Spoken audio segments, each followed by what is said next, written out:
Hello everyone and welcome back to the channel. Owen talks about sports and movies. Thank you for checking out today's video. I always appreciate the support and let's get into it.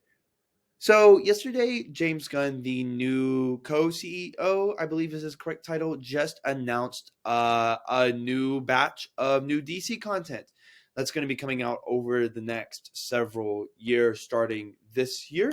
And so today I'm going to go over the new DCU Gods and Monsters announcement reaction, just my thoughts on the new content that James Gunn has released and talked about.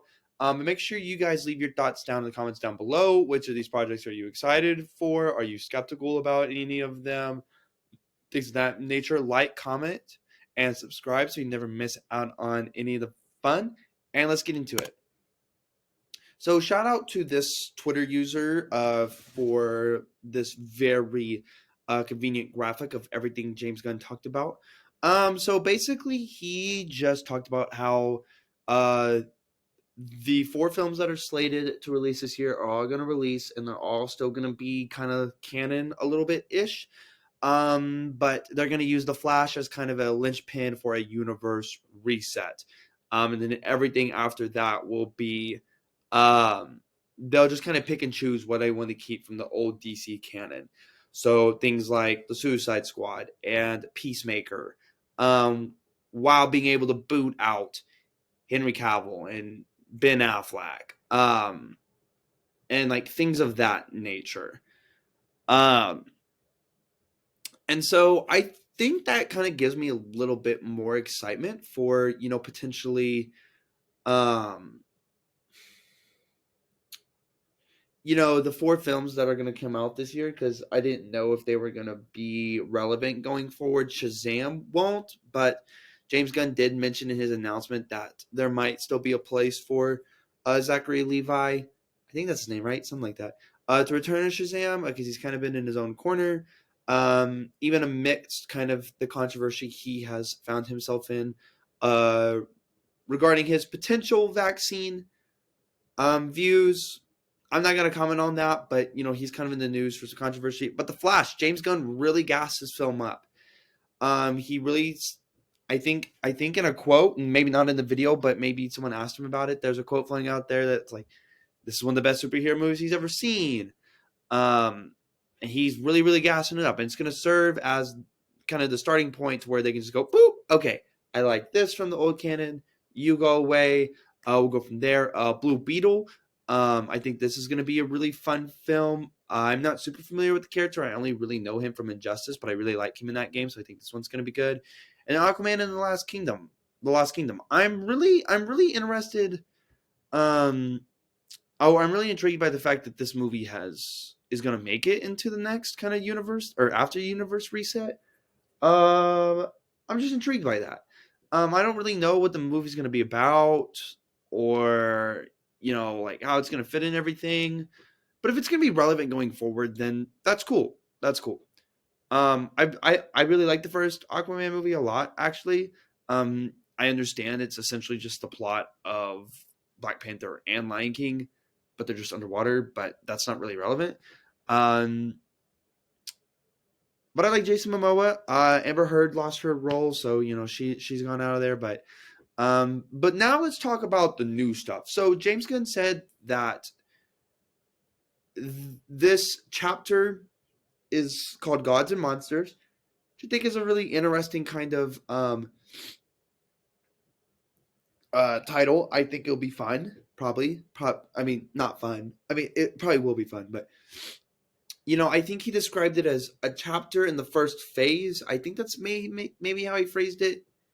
Anyways, not important, not relevant. This is like kind of the first slate of stuff he's announced. So new stuff, DCU connected universe stuff. All of these will be connected to each other and to the Flash film and to Blue Beetle and to Aquaman and stuff like that. All that's going to be connected. And then down below the DC Elseworlds line is everything that is DC but is not connected to the connected universe. It's just kind of on its own, and I'll touch on those down below. But we'll just go in the order that he kind of announced these projects. Creature Commandos, he didn't give very much, but he said it's going to be an animated series. but he's going to cast voice actors who could also play them in live action.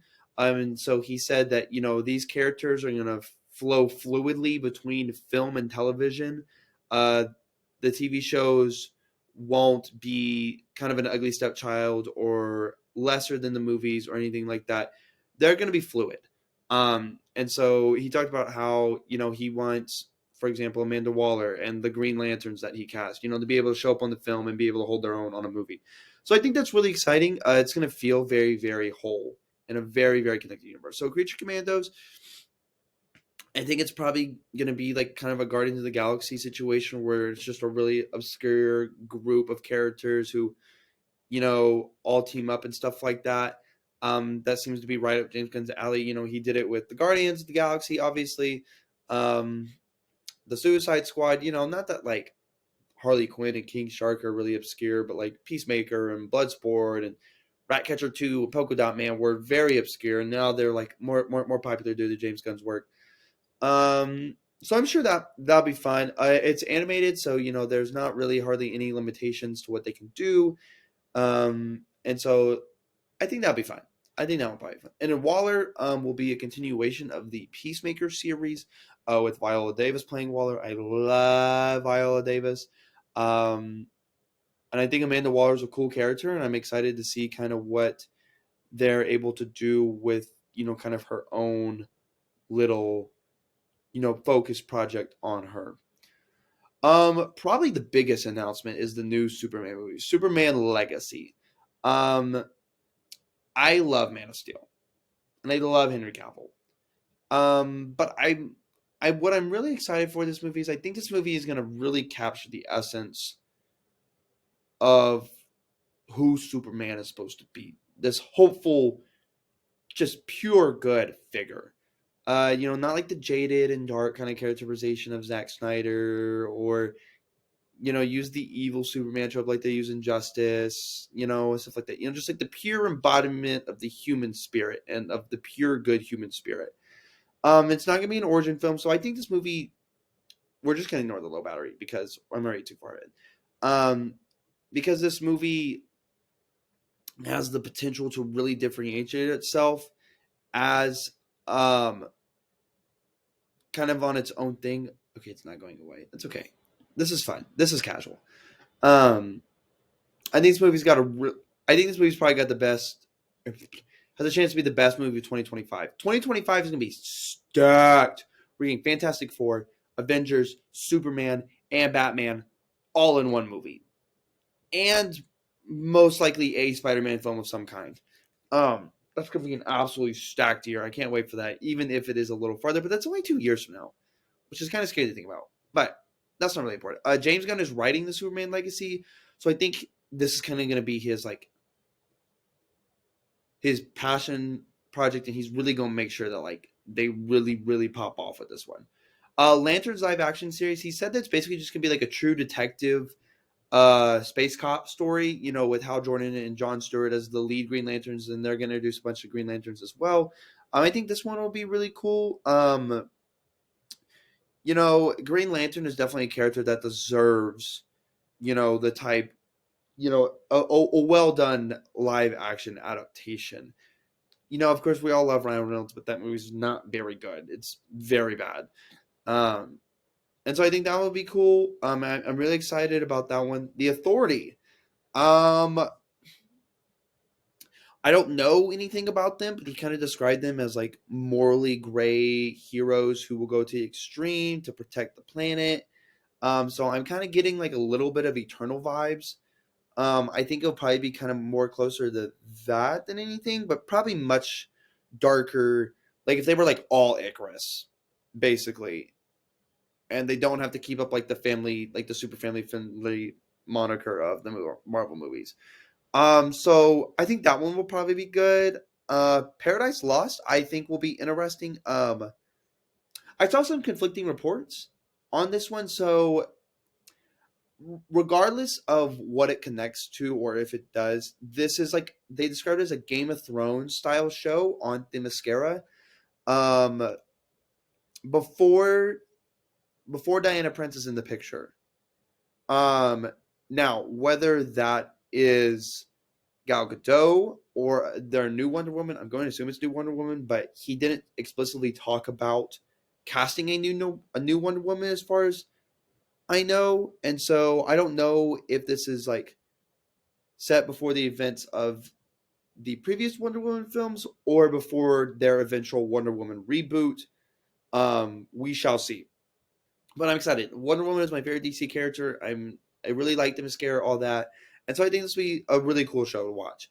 Batman the Brave and the Bold. This is based off of Grant Morrison's comic book run, kind of the same name. It's gonna have a new Batman, a new separate Batman from Robert Pattinson. So we're gonna have Matt Reeves in his own corner, which I was excited that James Gunn officially announced that Matt Reeves was gonna just continue to keep up his Batman universe. I love the first Batman movie. Um, and so I'm excited that the sequel and kind of all their planned tie-in stuff is still going forward. But The Brave and the Bold will introduce Damian Wayne, which, if we're being honest, is my least favorite out of the four Robins. But I think it will be really cool to see like a more serious adaptation um, of the relationship between Batman and Robin, especially depending on how they kind of like age this Batman. Because James Gunn said this can be the first building block to introducing the Bat family in the DCU. And so hopefully, we'll get like Nightwing and Red Hood and Tim Drake and Batgirl and, all of them. So I'm excited to see us get a true Robin on the big screen for the first time this century. Booster Gold. I don't know much about him, but everyone seems to really like him. I was very intrigued by James Gunn's description of being kind of like the imposter syndrome. I think that's going to be something super original, very different, something that they don't really tackle in superhero media. So I think that's something a lot of people deal with. Um, and so I think that'll be something that resonates with a lot of people, and with the character like Booster Gold, you can afford to tell those different stories because there's not like stories that people are dying, for them to adapt. They can kind of do whatever they want. So that's exciting. Supergirl, Woman of Tomorrow. James Gunn described this as a very different Supergirl take than maybe what you're used to. Um, Kara in this is going to be much more jaded because she has experienced a lot more than Clark because she wasn't launched to Earth as a baby. And so she's a lot more jaded and not as like hopeful as this Clark Kent will be, or as Clark Kent should be. So I think that's really, really cool. Um, I think it's gonna be hard if I don't know the actress's name, but if she does a good job in the Flash movie, she's got to get replaced. That's probably gonna be tough. But I'm actually probably Supergirl is probably like the one that I'm the third most excited for. And then Swamp Thing is gonna be, I think James Gunn described it as like a horror film to close out this phase. Um, and then he talked about how if there's going to be a project, that they will continue to develop projects that are not within the connected universe, and they will be explicitly labeled as Elseworlds. So I think that'll be fun too. I think that'll be really cool. The project I'm most excited for probably on here is probably the Batman sequel. Um, I absolutely love that movie. I've seen it so many times, and I'm just really excited to see what Robert Pattinson and Matt Reeves will continue to do. I think that kind of confirmed my suspicion that we won't get Robin with Robert Pattinson at all, especially if James Gunn's Batman is like explicitly about getting a Robin. So I think that will be interesting. They kind of see, be able to flesh out like all types of Batman stories. I think that'd be really cool. And I'm really excited about that.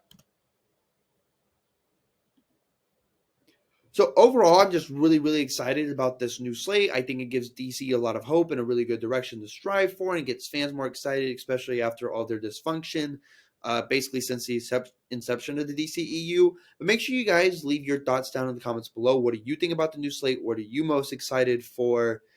Check out the link content, and you guys have a great day.